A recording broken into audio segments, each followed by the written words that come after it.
The package arrived at midnight.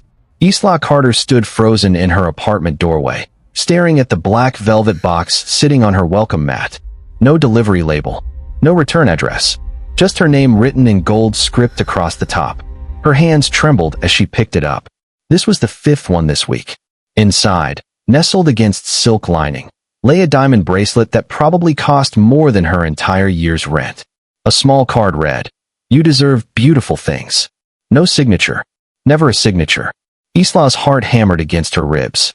Someone was watching her. Someone knew where she lived, knew her schedule, knew everything about her life. She slammed the door and locked it, pressing her back against the wood. Her phone buzzed. Maya, her best friend. Another one? Maya's voice crackled through the speaker. "A diamond bracelet this time," Isla whispered, her voice shaking. "Maya, I'm scared. What if it's some creep? What if he's dangerous? Have you called the police again?" They said without threats, "There's nothing they can do. These are gifts, not evidence of a crime." Isla walked to her window and peeked through the curtains. The black luxury sedan was there again, parked across the street under the broken streetlight. It had been there every night for a month. "I see the car," she breathed. "Get away from the window. Isla, maybe you should stay with me tonight." But before Isla could respond, her phone lit up with an email notification. The subject line made her blood run cold. Notice of property acquisition. Her fingers flew across the screen as she read. Blackwell Enterprises had purchased her building. Her flower shop, petals and blooms, the legacy her grandmother left her, was being seized. The new rent would be $15,000 a month, triple the current rate, effective in 30 days. No, no, no, no, no. Isla's knees buckled. She slid down the wall, the phone slipping from her grasp. This couldn't be happening. Not now. Not after everything she'd sacrificed to keep that shop alive after her grandmother's death 3 years ago. The next morning, Isla arrived at her shop with dark circles under her eyes and determination in her jaw. The familiar scent of roses and lilies should have comforted her, but today it felt like a funeral. "Morning, Isla." Her assistant, Jenny, called from behind the counter, arranging a bouquet of sunflowers. "You okay? You look terrible." "I'm losing the shop," Isla said flatly, dropping her bag on the counter. "Blackwell Enterprises bought the building. I can't afford the new rent." Jenny's face went pale. "What? But this place is your life. There has to be something we can do. Can you talk to them? Negotiate. Negotiate with a billionaire corporation? They don't care about small businesses, Jenny. We're just numbers on a spreadsheet to them." The bell above the door chimed.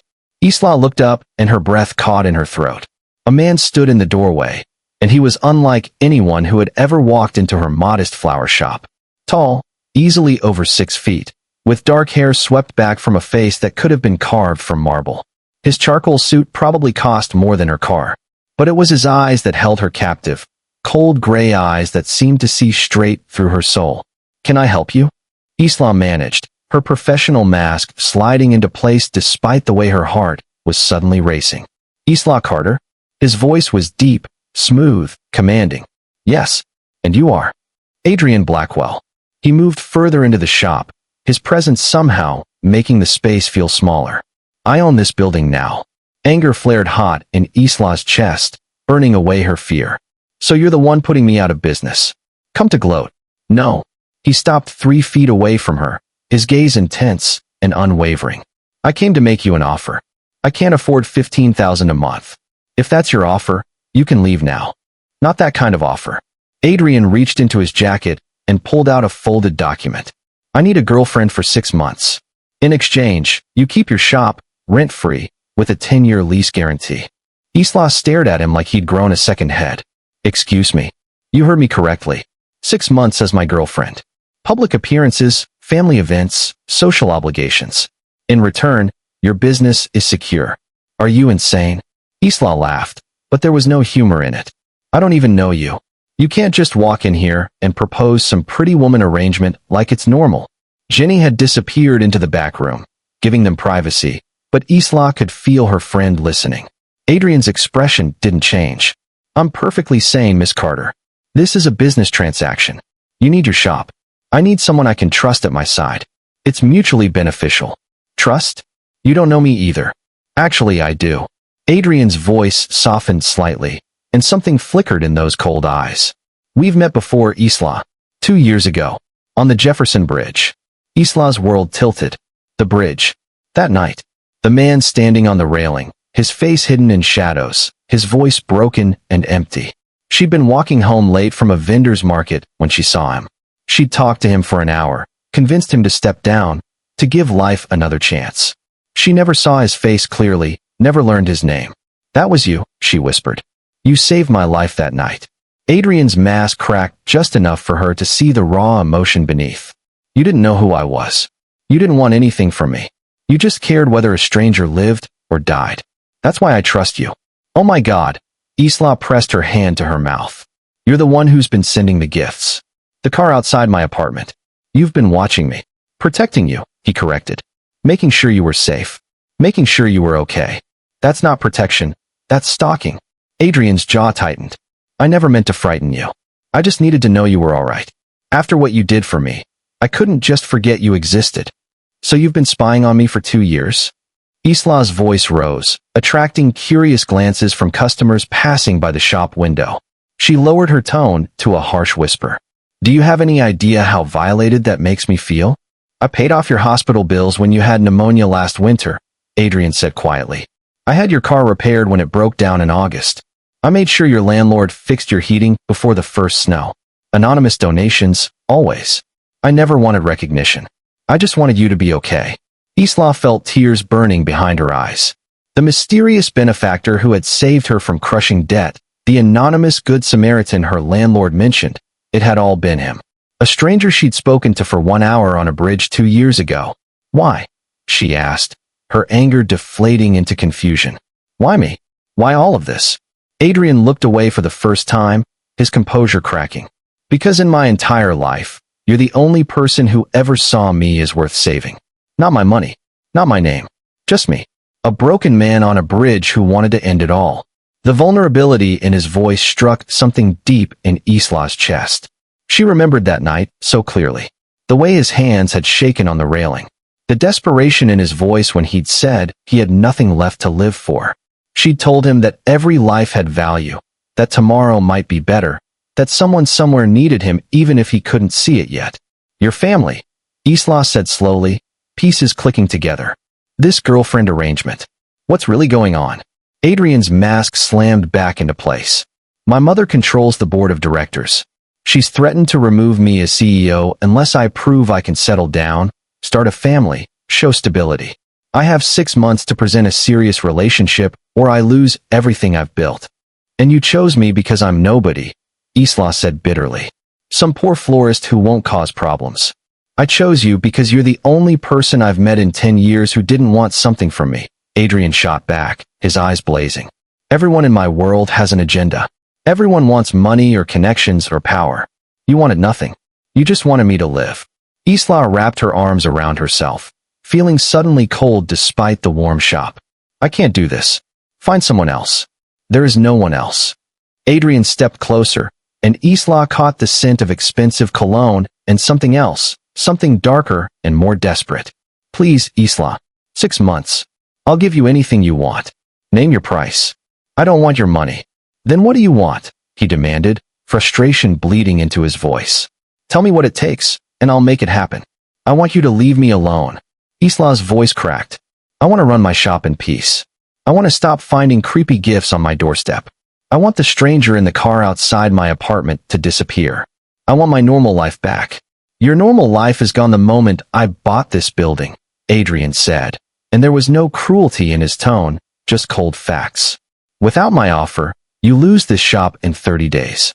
Your employees lose their jobs. Your grandmother's legacy dies. Is your pride worth that? Isla hated him in that moment. Hated him for being right. Hated him for having the power to destroy everything she'd worked for with a signature. Hated him for standing there looking desperate and broken beneath his billion-dollar armor. You're blackmailing me, she said numbly. I'm offering you a choice, Adrian countered. Accept my offer and keep everything you love. Refuse and watch it all disappear. I won't apologize for being the only option you have. Jenny emerged from the back room, her eyes wide. Isla, maybe you should think about this. Stay out of this, Jen. No, listen to me. Jenny moved to stand beside her boss, her voice urgent. I have 3 kids. Marcus just started college. Sarah needs braces. If we lose this shop, I lose my income. I know this is insane. I know it's wrong. But maybe it's not the worst thing. 6 months of fancy parties versus all of us losing everything. Isla closed her eyes, feeling the weight of responsibility crushing her shoulders. It wasn't just her anymore. It was Jenny's family. It was the part-time workers who depended on their paychecks. It was her grandmother's memory, the legacy of love and flowers and beauty in a harsh world. What exactly would this arrangement entail? She asked, opening her eyes to meet Adrian's gaze. Something like relief flickered across his face. Public appearances as my girlfriend. Family dinners, charity galas, business events. You'd need to move into my penthouse for authenticity, but you'd have your own room, your own space. No physical intimacy required unless you're comfortable with it for appearance's sake. Define appearance as sake. Holding hands in public. Perhaps a kiss for the cameras. Nothing beyond what you're willing to give. Adrian pulled out a thick contract from his inner jacket pocket. Everything is outlined here. Boundaries, expectations, compensation. Compensation beyond saving my shop. A monthly allowance for clothing, expenses, and personal use. $50,000 deposited into your account on the first of each month. Isla's head spun. $50,000. Every month. For 6 months. That was $300,000 just for pretending to date a billionaire. This is insane, she whispered. This is survival, Adrian replied. For both of us. I need you to save my company. You need me to save your shop. We help each other. And after 6 months, we part ways. You return to your life with a secure business and financial stability. I retain control of my company and my mother backs off. Clean break, no strings attached. Isla looked around her shop, at the flowers her grandmother had taught her to arrange, at Jenny watching with desperate hope, at the life she'd built from nothing. Then she looked at Adrian Blackwell, the broken man from the bridge now standing before her in an expensive suit, offering her a devil's bargain wrapped in velvet. I need 24 hours to think about it, she said. You have 12. Adrian placed the contract on the counter. My lawyer will be here at 9 a.m. tomorrow for your answer. Choose wisely, Isla. He turned to leave, but paused at the door. For what it's worth, he said without looking back. I'm sorry it has to be this way. But I meant what I said. You're the only person I trust. Then he was gone, leaving behind only the faint scent of expensive cologne and the weight of an impossible choice. Isla didn't sleep that night. She sat at her tiny kitchen table, the contract spread before her, reading every clause until the words blurred together. Maya had come over with wine and moral support, but even her best friend couldn't tell her what to do. It's your choice, babe, Maya said, refilling Isla's glass. But if it were me, I'd take the deal. 6 months of playing dress-up with a hot billionaire versus losing everything? Seems like a no-brainer. He's been stalking me for 2 years, Maya. He's been protecting you, Maya corrected. There's a difference. A stalker wouldn't give you a choice. He wouldn't put everything in writing with lawyers and contracts. He's giving you power here, even if it doesn't feel like it. Isla wanted to argue, but the truth was harder to swallow. Adrian had never threatened her, never approached her until he had a legitimate reason, had never asked for anything in return for his anonymous help. If he truly wanted to hurt her or control her, he'd had 2 years of opportunities. What if I start to feel something for him? Isla whispered, voicing her deepest fear. What if this gets complicated? Maya reached across the table and squeezed her hand. Then you deal with it like an adult. But Isla, you can't let fear of what might happen destroy what you have now. Your grandmother would want you to fight for that shop. Whatever it takes. At 8:55 the next morning, Isla stood in her shop wearing her best dress, a simple navy blue number that suddenly felt inadequate. Adrian's lawyer arrived precisely at 9, a sharp-eyed woman in her 50s carrying a briefcase. Miss Carter? I'm Victoria Chun, Mr. Blackwell's attorney. Have you made your decision? Isla took a deep breath, thought of her grandmother's smile, of Jenny's kids, of the flowers waiting to be arranged. I have. Where do I sign? 3 hours later, Isla found herself standing in the lobby of Blackwell Tower, a gleaming skyscraper in the heart of downtown. Her hands clutched a small suitcase containing everything she'd need for the next 6 months. The contract stipulated she move in immediately to establish the relationship's legitimacy. Adrian appeared from a private elevator, now dressed in casual slacks and a black sweater that somehow made him look even more intimidating. You came. I signed a contract, Isla said stiffly. I honor my commitments. Good. So do I. He gestured toward the elevator. Shall we? The ride to the penthouse was silent and suffocating. Isla watched the numbers climb, each floor taking her further from her normal life. When the doors opened directly into Adrian's home, she stepped into a world she'd only seen in magazines. Floor-to-ceiling windows offered a panoramic view of the city. Modern furniture in blacks and grays filled the massive open space. Everything was sleek, expensive, and utterly impersonal. It looked like a showroom, not a home. Your room is this way, Adrian said, leading her down a hallway. He opened a door to reveal a bedroom larger than her entire apartment. A California king bed dominated the space, dressed in white linens. A private bathroom connected to a walk-in closet already filled with designer clothes. I had my stylist stock your wardrobe, Adrian explained. Everything should fit. If something doesn't work, let me know and we'll replace it. Isla ran her fingers over a silk blouse, her mind reeling at the price tags she didn't want to imagine. This is too much. This is necessary. My girlfriend needs to look the part.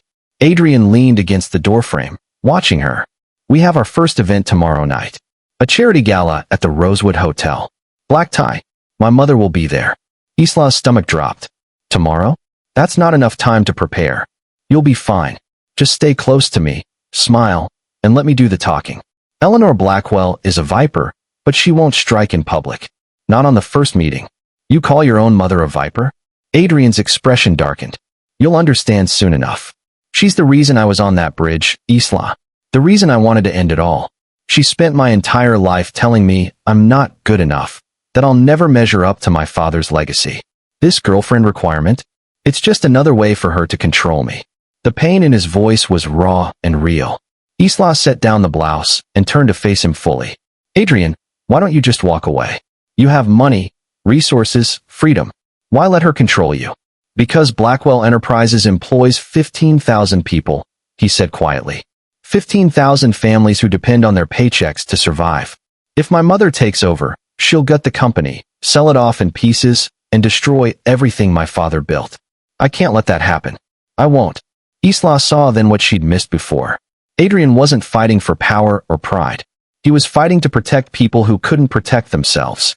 Just like she was fighting to protect her employees and her grandmother's legacy. We're more alike than I thought, she said softly. I know. That's why this will work. Adrian pushed off the doorframe. Get some rest. Tomorrow's going to be challenging. If you need anything, I'm in the study at the end of the hall. He started to leave, but Isla called out. Adrian, thank you for saving my shop, for giving me a choice, even if it didn't feel like one. He looked back at her, and for just a moment, his carefully constructed mask slipped. She saw the lonely man from the bridge, the one who'd believed himself worthless. Thank you for saving my life, Isla. Even if you don't remember it the way I do. The next evening, Isla stood in front of her mirror, barely recognizing herself. The stylist Adrian had sent transformed her into someone else entirely. Her dark hair was swept into an elegant updo, her makeup subtle but sophisticated. The black evening gown hugged her curves before flowing to the floor in a waterfall of silk. A knock on her door made her jump. It's me, Adrian's voice came through. May I come in? Yes. He entered and stopped dead, his eyes widening. For several heartbeats, he just stared at her, something unreadable crossing his face. You look beautiful, he finally said, his voice rougher than usual. I look like someone else, Isla replied, smoothing nervous hands over the gown. I don't know if I can do this, Adrian. This isn't me. Yes, it is. He crossed the room and gently turned her to face the mirror, standing behind her, so she could see them both reflected together. You're still you, Isla. The kind woman who saved a stranger. The passionate business owner who fights for what she loves. The dress doesn't change that. It just lets you move in my world for a while. His hands rested lightly on her shoulders, warm through the thin fabric. Isla's breath caught at the contact, at the way they looked together in the mirror. Like they belonged side by side. What if I embarrass you? She whispered. Impossible. Adrian met her eyes in the reflection. Just be yourself. That's all I ask. The gala was a glittering nightmare. Isla had never seen so many diamonds in one place, so many designer gowns, so much wealth casually displayed. She clung to Adrian's arm as he guided her through the crowd, introducing her to people whose names she immediately forgot. Then she saw Eleanor Blackwell. Adrian's mother stood near the bar, a tall, elegant woman in her 60s with silver hair and eyes as cold as her son's. She wore a blood-red gown that matched her lipstick, and when she spotted Adrian and Isla, her smile was all teeth and no warmth. "Adrian, darling." Eleanor glided toward them like a predator. "You brought a date. How unexpected." "Mother, this is Isla Carter, my girlfriend." Adrian's hand tightened on Isla's waist, a silent warning to stay strong. "Isla, my mother, Eleanor Blackwell." "Mrs. Blackwell, it's lovely to meet you." Isla extended her hand, forcing confidence she didn't feel. Eleanor's handshake was brief and dismissive. "Carter, I don't recognize that name. What do your parents do, dear?" "My parents passed away when I was young," Isla replied steadily. "I was raised by my grandmother." "How tragic. And what is it you do? Model? Actress? You certainly have the look Adrian usually goes for." The insult was wrapped in silk, but it cut deep. Isla felt her cheeks flush, but before she could respond, Adrian stepped in. "Isla owns her own business," he said coldly. "She's a florist. A successful one. Perhaps you've heard of Petals and Blooms." "A florist?" Eleanor's laugh was light and cruel. "How quaint. Tell me, dear, did you meet my son while delivering flowers to his office?" "Actually, we met 2 years ago," Isla said, finding her voice. "On a bridge. He was having a difficult night, and I talked with him. We reconnected recently." Eleanor's eyes narrowed, assessing. A bridge. How romantic. And convenient, given Adrian's current situation with the board. "Mother, that's enough," Adrian warned, his voice dropping to a dangerous level. "Oh, don't be sensitive, darling. I'm simply getting to know your little girlfriend." Eleanor sipped her champagne, her gaze never leaving Isla. "Tell me, Miss Carter, are you aware of what you're getting into? The scrutiny, the pressure, the constant judgment? Most women can't handle being with a Blackwell." "Most women aren't me," Isla replied, surprising herself with the steel in her voice. "And with all due respect, Mrs. Blackwell, I'm not here for your approval. I'm here because Adrian asked me to be." Eleanor's eyebrows rose slightly, the first genuine reaction Isla had seen from her. "Interesting. She has a spine, Adrian. That's new for you." "Excuse us, mother. I see Marcus." Adrian steered Isla away before she could respond, his jaw tight with anger. "I'm sorry. She's always like this. Cruel for sport." "I can handle her," Isla said, though her hands were shaking. "Is that really what she thinks? That I'm some gold digger you hired? She thinks everyone wants something from us." "From me." Adrian found a quiet corner and turned to face her, his expression tortured. "Isla, there's something I need to tell you. Something I should have mentioned before you signed that contract." Isla's heart sank. "What?" "My brother, Marcus, he's been trying to undermine me for years. He wants the company, and he'll use anything against me, including you." Adrian glanced across the room, where a younger man with Adrian's features watched them with calculating eyes. "He's dangerous, Isla. Manipulative. If he approaches you, if he tries to tell you things about me, please come to me first." "What kind of things?" Adrian hesitated, conflict warring in his eyes. "Things about my past. About my family. About secrets I've kept buried. I want to tell you everything. I do, but not here. Not now. Just promise me you'll trust me until I can explain." Before Isla could answer, Marcus Blackwell appeared beside them with a woman on his arm. "Adrian, introduce me to your lovely date." The resemblance between the brothers was striking, but where Adrian's features were sharp and controlled, Marcus wore an easy charm that felt rehearsed. His smile was too wide, his eyes too knowing. "Marcus, this is Isla Carter." "Isla, my younger brother, Marcus." Adrian's voice was carefully neutral. "The florist," Marcus exclaimed, as if delighted. "How absolutely refreshing. Adrian usually dates socialites and models. Someone real is such a pleasant change." "Thank you," Isla said cautiously, sensing the trap beneath his friendly words. "You know, Isla, you should ask Adrian about his little photography hobby," Marcus continued, his smile never wavering. "He's quite the artist. Captures the most fascinating subjects." Adrian went rigid. "Marcus, don't." "What?" I'm just suggesting she see your work, brother. You've spent so much time on it, after all. 2 years of dedicated effort, wasn't it? Ice flooded Isla's veins. The photographs. Marcus knew about the photographs Adrian had taken of her. The surveillance, the obsession, the secret watching. Isla, let's go, Adrian said urgently, reaching for her hand. But Marcus wasn't finished. Oh, she doesn't know? Adrian, you haven't shown your girlfriend your private study? The one with all those lovely candid shots? I must say, you captured her perfectly. The one of her laughing in the park is particularly stunning. Shut your mouth, Adrian growled, violence simmering beneath his controlled facade. What is he talking about? Isla demanded, though dread was already pooling in her stomach. Adrian, what photographs? Not here, Adrian said desperately. Please, Isla, let me explain in private. But Isla pulled away from him, the gallus spinning around her. How many? How many photographs do you have? Isla, how many? Her voice rose, drawing curious stares from nearby guests. Hundreds, Marcus supplied helpfully. In albums, organized by date. It's quite comprehensive, really. Adrian's always been thorough in his obsessions. The room tilted. Hundreds of photographs. 2 years of watching, documenting, collecting pieces of her life without her knowledge or consent. The gifts, the protection, all of it suddenly felt sinister and suffocating. I need air, Isla gasped, pushing through the crowd toward the exit. She heard Adrian calling her name, heard his footsteps following, but she couldn't stop, couldn't breathe, couldn't think beyond the horror of what she'd just learned. She made it to the hotel terrace before Adrian caught her, his hand closing around her wrist. Isla, please let me explain. Explain what? She whirled on him, tears streaming down her face. Explain how you've been stalking me for 2 years? Explain the hundreds of photographs you took without my permission? Explain why I should trust anything you've said.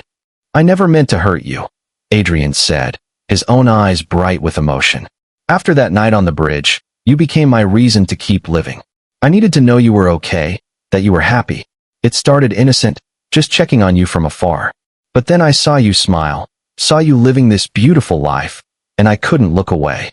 That's not love, Adrian. That's obsession. I know, he shouted, the mask finally shattering completely. I know it's wrong. I know it's sick and twisted and everything you should run from. But you were the only light in my darkness, Isla. The only thing that made me want to survive. I'm not asking you to forgive me. I'm asking you to understand. Isla sobbed, wrapping her arms around herself. I can't do this. I can't be your salvation. I can't be the reason you live. That's too much weight for anyone to carry. Then what do you want from me? Adrian asked, broken. Tell me how to fix this. I want the truth. All of it. No more secrets. No more hidden photographs. No more surprises from your vindictive brother. Isla wiped her tears, forcing herself to meet his eyes. If we're doing this, if I'm going to be your fake girlfriend for 6 months, then I need complete honesty. Starting now. Adrian nodded slowly. Tomorrow. Come to my study tomorrow, and I'll show you everything.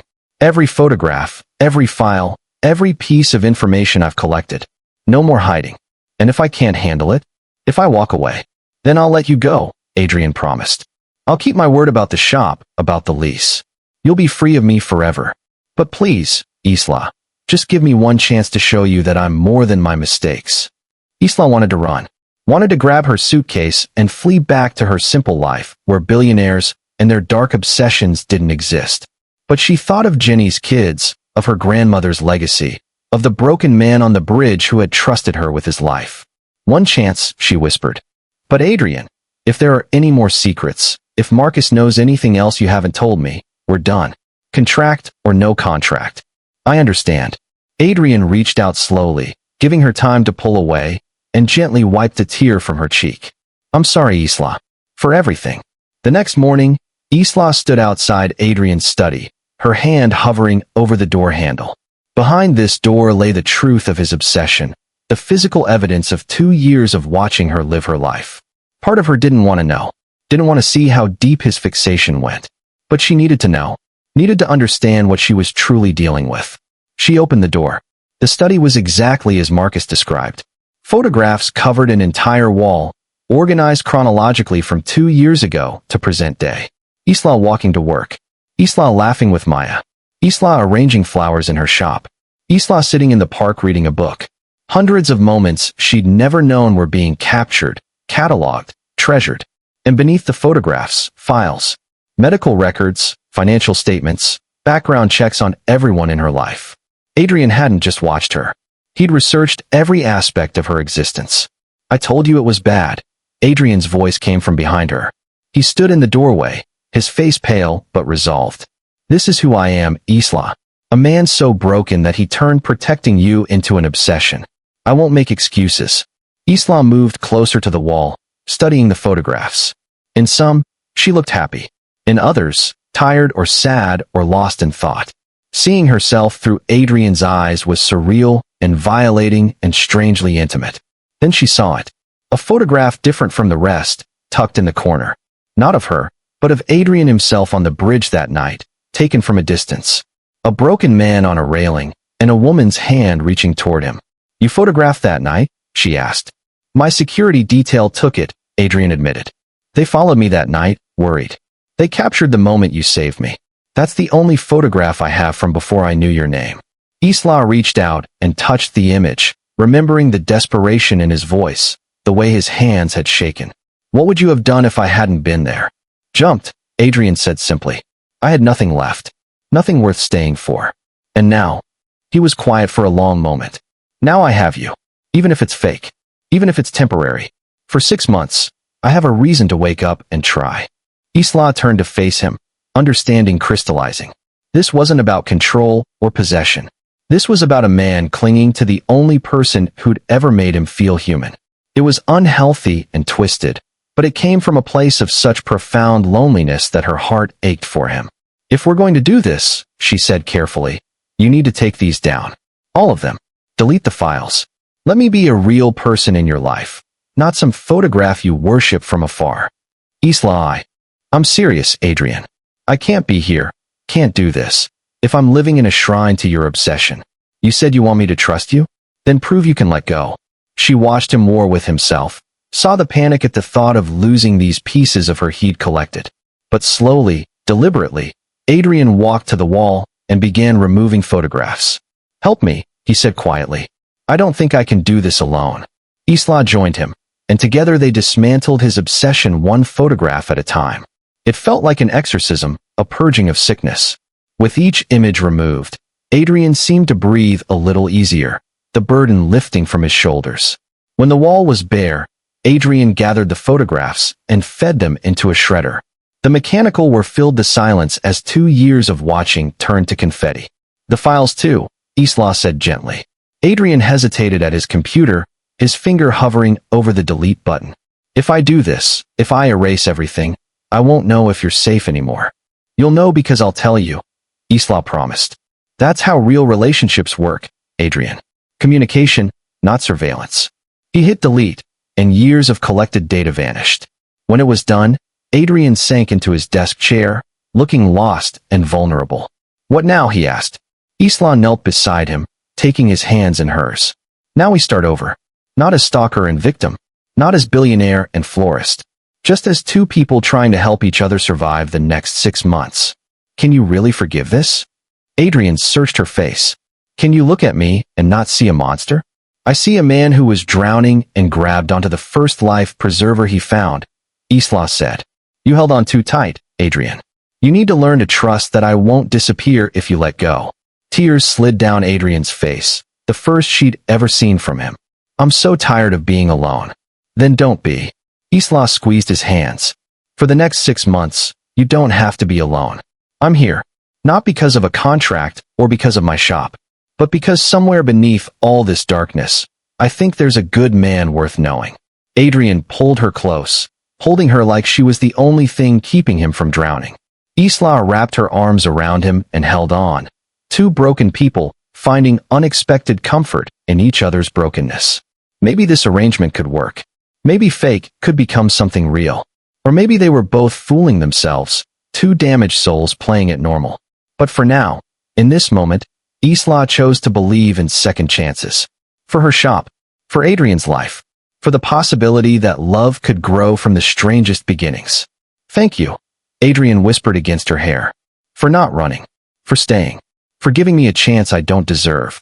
Everyone deserves a chance. Isla replied, echoing the words she'd told him on that bridge 2 years ago. Even broken billionaires with stalker tendencies. He laughed, a real genuine sound she'd never heard from him before. It transformed his face, making him look younger and less haunted. We're going to figure this out, Isla promised. Together, as Adrian held her in his study, surrounded by empty walls and the ashes of his obsession, neither of them knew that Marcus Blackwell was already planning his next move. Neither knew about the devastating secret Adrian still kept hidden, the one truth he couldn't bear to confess. Neither knew that in 3 months' time, everything would come crashing down in the most brutal way possible. But that was a problem for another day. For now, they had each other. And sometimes, that was enough to keep the darkness at bay. If you've made it this far, drop a comment below telling us what you think Isla should do next. Should she trust Adrian completely? Or is she making a huge mistake? Don't forget to like this video and subscribe to our channel for more captivating romance stories. Hit that notification bell so you never miss an upload. Your support means everything to us, and we can't wait to bring you the next chapter of Isla and Adrian's story. What secrets do you think Adrian is still hiding? Let us know in the comments. Thanks for watching, and we'll see you in the next video.